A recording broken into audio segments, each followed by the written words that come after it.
Managing taxes as a self-employed person or small business owner isn't one of the most fun things you could possibly be doing with your time.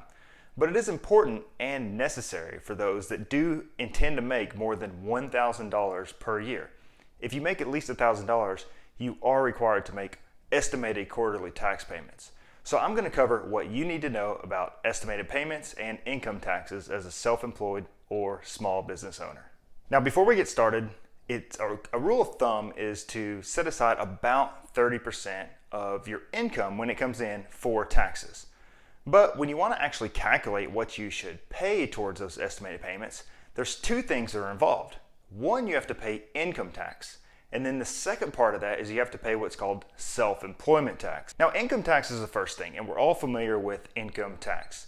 And for a self-employed person, there's two ways to kind of think about this. One, if you have really stable income, you can kind of estimate what your tax burden might be on the current year by just looking at your tax return, seeing what you made last year, then going through the tax bracket and kind of see where you land from a tax perspective with the corresponding tax rate. The tax rate that you land upon or where your income lies will give you a good estimation of what you're going to need to pay from an income tax standpoint. Now, keep in mind that the U.S. is a progressive tax system, which means as you work your way up through the brackets, you pay the corresponding tax rate. So, for example, if you lie in the 24% bracket, you don't pay 24% on all of your income. It's an average of as you work your way up through those brackets. Now, if you have variable income and your income's up and down, whether that's from seasonal jobs or just the nature of your work, then you'll want to recalculate every quarter on what came in and what you should pay in estimated tax payments for the income tax portion. And it's probably a good idea, even if your income is somewhat stable, just to check on it and make sure you understand what you made and how much you should pay for that quarterly tax payment. Now, in addition to income taxes, self-employed people also have what's called self-employment tax, which is part of that estimated tax payment. Now, when you work for an employer or you're an employee of a company, you split the Medicare and Social Security payment with your employer. When you're self-employed, you're responsible for paying the full self-employment tax, which is Medicare and Social Security tax.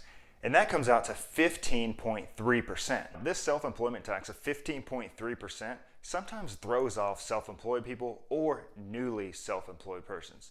So it's not as bad as what you think it is, because the federal government only taxes you on 92.35% of your net income. And remember, net income is after your expenses. So because they only tax you on 92.35%, that helps cushion a little bit of that 15.3% self-employment tax. So once you figured out what your self-employment tax burden might be, you can estimate this out throughout the year to see kind of what that number is going to be.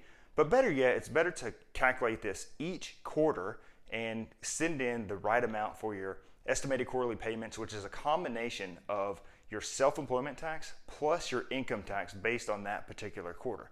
But you can project these things out to get a feel for what you might owe throughout the entire year. And one thing to keep in mind for Social Security tax, you only pay Social Security on the first $142,800 on income, and that's what's known as the Social Security wage base.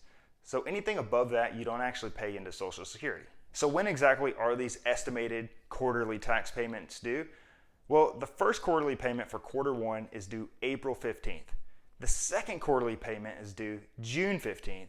The third quarterly payment is September 15th. And then quarter four's payment isn't due until the next year on January 15th. And before I let you go, it's important to know that these quarterly tax payments are very important that you at least pay enough tax, so you don't get hit with what's called an underpayment penalty. And there's three ways that you could not get a penalty. Number one is pay 90% of the current year's tax liability. Number two is pay 100% of last year's tax liability, which is known as the safe harbor rule. And number three is pay 110% of last year's tax liability if you make more than $150,000 in AGI or adjusted gross income, married filing jointly, or $75,000 in AGI or above if you're married filing separately. So I hope that helps you break down what estimated taxes are, how to calculate them, and how to pay them and when to pay them. If you need any help with your estimated taxes or finances for your small business, hit the link below in the comments. I'll be sure to include my website. and how you can learn more about me and my firm.